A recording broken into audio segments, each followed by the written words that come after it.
আচ্ছা, আমি দ্রুত শেষ করার চেষ্টা করছি যেখানে ছিলাম। ওকে।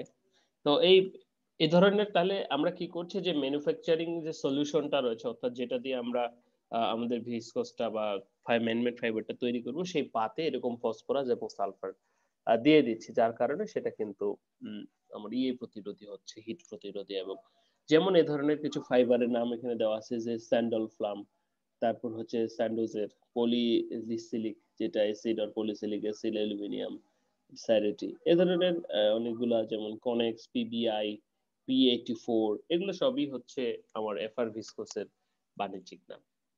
ওকে, শুধু এফআর ভিসকোস ছাড়াও তো সেই সমস্ত যে ম্যানমেড ফাইবার গুলো রয়েছে হাই হাইব্রিড বা হাই ভলিউম হাই প্রপার্টিসের যে ফাইবার গুলি রয়েছে সেই সমস্ত ফাইবারের এখানে কিছু প্রপার্টিস দেওয়া আছে। কোন হচ্ছে যে টেম্পারেচার গুলো দেওয়া আছে যে কোনটার কত। প্রথমে যদি আমি বলি সেটা হচ্ছে সেকেন্ড অর্ডার টেম্পারেচার অর্থাৎ টিজি যেটা বলবো মেল্টেড অর্থাৎ glass transition temperature, melting temperature, decomposition temperature, হ্যাঁ ডিকম্পোজ হয়ে যাবে, প্যারালাইসিস হয়ে যাবে, ম্যাক্সিমাম কন্টিনিউয়াস টেম্পারেচার, তারপরে যে এলওআই ভ্যালু যেটা রয়েছে অর্থাৎ কোনটার জন্য কতটুকু অক্সিজেন লাগবে, তাহলে নিশ্চয়ই যেটার এলওআই ভ্যালু বেশি সেটা ফুটতে অনেক অক্সিজেন লাগবে, তাহলে সেটা বেশি ভালো হবে। যেমন এখানে আমরা দেখতে পাচ্ছি পিবিও একই সাথে গ্লাস, এরা কিন্তু প্রচুর হাই বহন করে অর্থাৎ ফ্লেম রিটার্ডেন্সি বহন করে। তারপরে এখন একটু চলে আসবো আমরা যে কিভাবে টেকনিকের মাধ্যমে আমরা করতে পারি। তো যে সমস্ত ফাইবাররা যেমন বললাম যে অ্যারামিড, নোমেক্স, কেবলার, গ্লাস এই সমস্ত ফাইবাররা তো জন্ম থেকেই এরকম, বাট এই বেচারি কটন, যেমন কটনের কথা বলি, উলের কথা বলি, এগুলো তো আর ফ্লেম রিটার্ডেন্ট না। তাহলে এগুলোকে ফ্লেম রিটার্ডেন্ট কিভাবে করব? এগুলোকে ফ্লেম রিটার্ডেন্ট করতে গেলে কিছু ফিনিশ রয়েছে যে ফিনিশ গুলো দিয়ে আমরা কিন্তু করতে পারি। তো এখানে একটা চার্ট দিয়েছি দেখানোর জন্য যে একটা কটনের জন্য কিছু ফিনিশ রয়েছে, বিভিন্ন প্রকার কেমিক্যাল গুলো পাশে দেওয়া আছে এবং পাশে কিভাবে অ্যাপ্লাই করছি সেটা দেওয়া আছে। তো এইভাবে অ্যাপ্লাই করে কিন্তু এগুলোকে ফ্লেম রিটার্ডেন্ট করা যেতে পারে। নিচের দিকে দেখো কোটিং দেওয়া আছে অর্থাৎ বিভিন্ন প্রকার কোটিং অ্যাপ্লাই করে, যেমন SB2O3 বা ক্লোরিনেটেড প্যারাফিন ওয়াক্স এর সাথে যে ডাই মডিফাইড ফিনাইল অক্সাইড এগুলো যোগ করে একটা কোটিং তৈরি করে যদি আমরা অ্যাপ্লাই করি সেই ক্ষেত্রে কিন্তু কটনটা ফ্লেম রিটার্ডেন্ট হবে। একইভাবে পলিস্টারের জন্য কিছু রয়েছে, যেমন বিশেষ করে পলিস্টার কি থার্মোপ্লাস্টিক ফাইবার, তাহলে তো হিট দিলে গলে যাবে তাই না? বাট পলিস্টার দিয়ে কি আমাদের করতে হবে না? অবশ্যই করতে হবে। একটা বিষয় লক্ষ্য রাখতে হবে যে আমরা প্রথমের দিকে কিন্তু বলেছিলাম যে সমস্ত ফাইবার গুলি যেমন অ্যারামিড, নোমেক্স, কেবলার, স্টিল, মনে করো স্টিম ফ্লেম প্রতিরোধী, আগুন ধরে না, কিন্তু স্টিল দিয়ে যে পোশাক তৈরি হবে সেটা কি তুমি পরে থাকতে পারবে? অর্থাৎ আমাদের যে ক্লোদিং কমফোর্টও কিন্তু একটা টার্ম আছে এবং একই সাথে এখন যেটা করা হচ্ছে যে পলিস্টার বা এই ধরনের নিউ টেকনিকের ফলে যে এগুলো আবার এখন ডাইং করা যাচ্ছে অর্থাৎ ক্লোদিং কমফোর্টের দিকেও কিন্তু নজর দেওয়া হচ্ছে। তোমার যে বেসিক টি শার্টটা আছে সেই টি শার্টটায় যদি তুমি এমন একটা ফিনিশ করতে পারো যে ফিনিশের ফলে তোমার টি শার্টের বাকি প্রপার্টিস গুলো যে প্রপার্টিস গুলো আছে সেগুলো সব ঠিকই থাকছে, আবার একই ধারে নতুন প্রপার্টিস যোগ হচ্ছে, সেটা কি হচ্ছে? আগুন প্রতিরোধ করবে। তাহলে ভালো না? তাহলে এরকম আগে আদিকালে যারা যুদ্ধ করতো বা ফায়ার ফাইটাররা যে এত মোটা মোটা ড্রেস পরে সেগুলোর তো দরকার নাই। ওকে, তো এখানে বিভিন্ন বিজ্ঞানীরা বিভিন্ন রকম কাজ করেছেন, যেমন ডে এবং কো ওয়ার্কার্স তার সাথে যারা কাজ করছিল তারা পলিস্টারকে মডিফাই করছে 2,3-ডাইব্রোমো 2-মিথাইল প্রোপাইল অথবা ফসফেট ট্রেস 2,3-ডাইব্রোমো 3-মিথাইল ফসফেট এগুলো দিয়ে। এছাড়াও যে কিলাব্রন আর 4PP44 বাইন্ডার ইউজ করছে, তারপরে ক্রসলিঙ্কার কিছু ইউজ করছে, এগুলো দিয়ে করা যায়। এরপরে যদি আমরা আসবো যে সেলুলোজিক ব্ল্যান্ডস এর ক্ষেত্রে কিছু কেমিক্যাল আমরা ইউজ করতে পারি।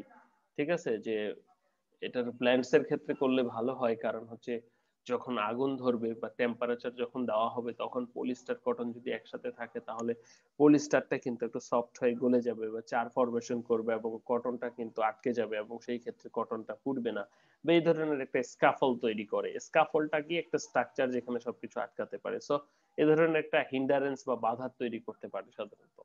এরপরে যদি বলবো উলের ক্ষেত্রে তোমরা ডিটেলস বাংলা পড়ার জন্য আবু কাশেম স্যারের বই আছে, সেখানে জিপ্রো উলের তোমরা নাম শুনেছো। তো এই যে উলকে যখন আমরা ফ্লেম রিটার্ডেন্ট ফিনিশ দিব তখন সেটাকে আমরা ফ্লেম রিটার্ডেন্ট হবে, তো তারই ভিতরে একটা ফিনিশ হচ্ছে যে জিপ্রো clothing of Gipro বা IWS finish যেটা based on the hexafluorotitans and hexafluoro কি zirconiates, এই দুটো কেমিক্যাল দিয়ে যখন আমরা ফিনিশ দিচ্ছি has been developed and which is extremely stable in acid solution and exhausted onto the wool below the boil. Okay, and Gipro finishes produces an instrument char and beneficial and protective clothing while insertion of the required property of burning textile. তো যাই হোক, জিপ্রো উলটা কি? জিপ্রো উলটা হচ্ছে titanium দিয়ে treat করা একটা উল যেটাতে আগুন ধরে পড়ে, এটা একটা ফিনিশ। তো উলের ক্ষেত্রে সাধারণত এটা করা হয়। এবার সর্বশেষ, আর আমি কয়েক মিনিটে শেষ করে দিব, সেটা হচ্ছে টেস্ট দিয়ে শেষ করে দিব। তো এতক্ষণ ধরে আমরা ফ্লেম রিটার্ডেন্ট ফেব্রিক বানাইলাম, এবার টেস্ট করতে হবে কিভাবে। খুবই সিম্পল দুটো মেথড বলবো। প্রথমটা হচ্ছে ভার্টিক্যাল স্টেপ ট্রেপ। আমরা যে স্যাম্পলটাকে ডেভেলপ করেছি সেই স্যাম্পলটার একটা 200 মিমি গুণন 80 মিমি একটা স্ট্রাইপ কেটে নিতে হবে ছবির মতো। কেটে নেওয়ার পর আমরা কি করছি, আমাদের যে একটা গ্যাস ফ্লেম অর্থাৎ সমান উচ্চতার দুটো গ্যাস ফ্লেমের উপরে কি করতে হবে, আমাদের স্যাম্পলটা ভার্টিক্যালি ধরতে হবে এবং লক্ষ্য করতে হবে 10 সেকেন্ড পর্যন্ত ফ্লেমটা থাকবে, 10 সেকেন্ড পরে ফ্লেমটা বন্ধ করে দিতে হবে। লক্ষ্য করতে হবে যে আমাদের পুরো স্টিপটা পুড়তে কত সময় লাগতেছে। তাহলে যেই স্টিপটাতে পুড়তে যত কম সময় লাগবে তাহলে কি সেটা তত বেশি ফ্লেম রিটার্ডেন্ট এবং সেটা তত বেশি ভালো, তাই তো? এটা একটা টেস্ট যেটাকে আমরা ভার্টিক্যাল স্টিপ টেস্ট বলছি। আরেকটা হচ্ছে 45 টেস্ট। এটাকে 45 টেস্ট বলা হচ্ছে কেন দেখেন, খুবই সহজ ভাবে একটু বুঝুন বলছি আমি। এখানে যে মেশিনটা রয়েছে এটা একটা 45 ডিগ্রি অ্যাঙ্গেলে বসানো আছে, সেজন্য সেটাকে দা 45 টেস্ট বলা হয়। কি করা হয়, এখানে একটা ক্লাম্প আছে, ক্লাম্পের সাহায্যে এখানে একটা এই যে গ্লাস ফ্লেম রয়েছে, এই গ্লাস ফ্লেমটা যখন মেশিন অন করা হয় তখন চালু হয়। আমি ভিডিও লিংকটা দিয়ে দিব। তখন এইখানে স্যাম্পলটা লাগানো হয়। একটা সুতা দেখেন এই দিক দিয়ে দেওয়া আছে, মার্সারাইজ কটন যেটাকে কর্ড বলছে। তাহলে মেশিন যখন শুরু হবে গ্যাস ফ্লেমটা এখানে আসবে 5 সেকেন্ডের জন্য, এখানে থেকে আবার চলে যাবে।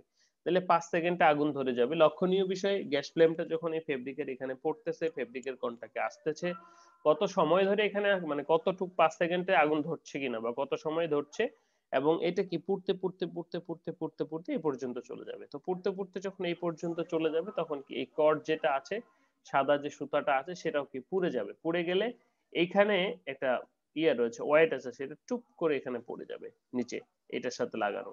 তাহলে সুতাটা পুড়ে গেলে তার মানে মেশিন স্টপ ওয়াচ স্টপ হয়ে যাবে। তখন আমরা ক্যালকুলেট করব যে এইখানে আগুন ধরতে কত সময় লাগলো এবং এইখান থেকে এই পথটা ট্রাভেল করতে কত সময় লাগলো।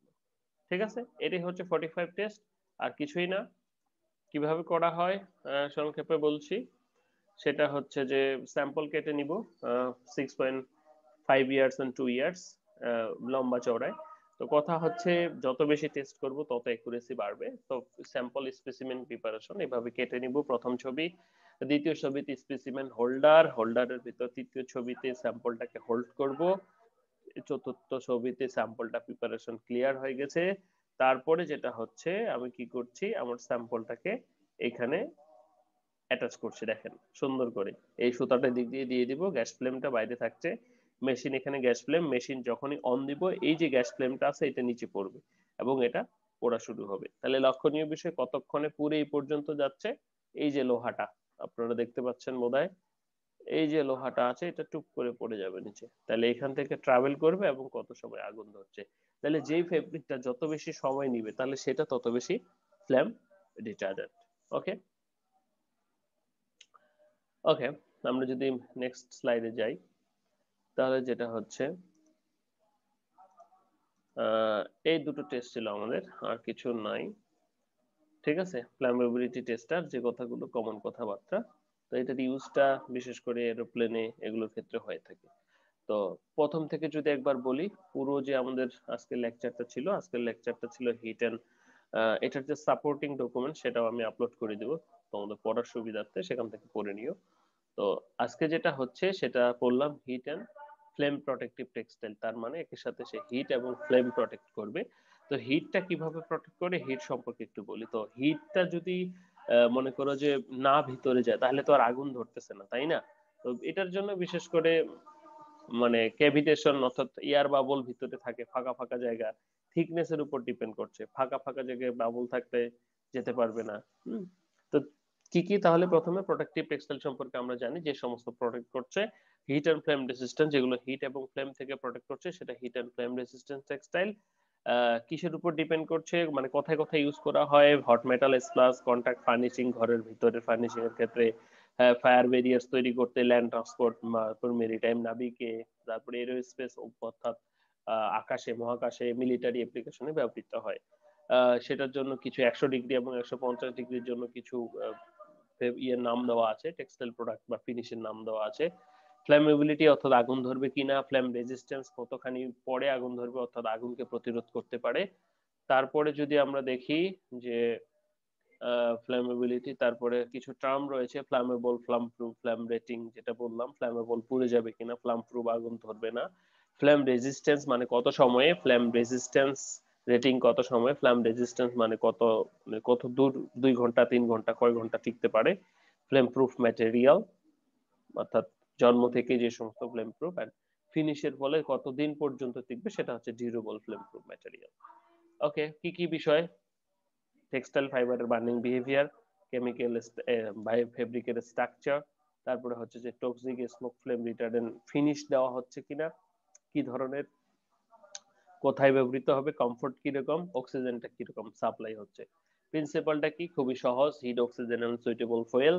এখানে কি করছে, যখন হিট হচ্ছে ফাইবারে, সেটা পাইরোলাইসিস হয়ে যাচ্ছে, পাইরোলাইসিস হয়ে গেলে সেখান থেকে ফ্লামেবল গ্যাসেস, নন ফ্লামেবল গ্যাসেস এবং চার উৎপন্ন করছে, অক্সিজেনের বাতাসের অক্সিজেনের সাথে সেই, এবং হিটের ফলে সেই ফ্লামেবল গ্যাস সমূহ এবং ফাইবারটা কম্বুশন ঘটাচ্ছে। কম্বুশন ঘটানোর পরে সেখান থেকে আবার হিট উৎপন্ন হচ্ছে, লাইট উৎপন্ন হচ্ছে, নন ফ্লামেবল গ্যাস উৎপন্ন হচ্ছে, সেই হিটটা আবার আমার টেক্সটাইল মেটেরিয়ালটাকে উত্তপ্ত করছে এবং পাইরোলাইসিস টেম্পারেচার এক্সিট করছে। তো এইখানে কোনো একটা মেথড যদি আমরা কোনোভাবে বন্ধ করতে পারি, তাহলে কিন্তু আমাদের ইয়েটা হয়ে যায়। এটা আমরা সাধারণত কিভাবে করি, ওই যে কোটিং এর মাধ্যমে, কোটিং দিলাম, হিট লাগতেছে না, তাই না? হিট যদি না হয় তাহলে তো পাইরোলাইসিস টেম্পারেচার হবে, পাইরোলাইসিস পর্যায়ে যাবে না, আর পাইরোলাইসিস পর্যায়ে না গেলে আমার ফেব্রিকটা টিকে গেল। ওকে, তো এখানে কিছু টিজিএম টিপিটিসি দেওয়া আছে, লিমিটিং অক্সিজেন ইন্ডেক্স অর্থাৎ কি পরিমাণ অক্সিজেন লাগবে একটা স্যাম্পলকে পুরাতে সর্বনিম্ন। তারপর রুটস আমরা জানি নর্মাল ফেব্রিক ফিনিশের মাধ্যমে, এবং দ্বিতীয়ত ইনহেরেন্ট লিভ, যেটা জন্ম থেকেই কিছু ফাইবার রয়েছে সেটার মাধ্যমে, তৃতীয়ত থার্মোসেট পলিমার কটনের মতো অর্থাৎ যেগুলোর কোনো টিজি এবং টিএম নাই, অ্যারামিড ফ্যামিলি, তারপরে রয়েছে, তারপর সেমি কার্বন বা অর্গানিক ফাইবারস, ভিসকস, ঠিক আছে। কিছু ফিনিশ রয়েছে কটনের জন্য, পলিস্টারের জন্য, পলিস্টার ব্ল্যান্ডস এর জন্য, উলের জন্য, যেটাকে আমরা জিপ্রো উল বলছি। দুটো টেস্ট রয়েছে, একটা ভার্টিক্যাল টেস্ট অর্থাৎ কত সময় কোনটা আগে পুড়ে যাচ্ছে, আর একটা 45 টেস্ট, কারণ মেশিনটাই হচ্ছে 45 ডিগ্রি অ্যাঙ্গেলে বসানো হয়। এই ছিল আজকের লেকচার। ধন্যবাদ সবাইকে।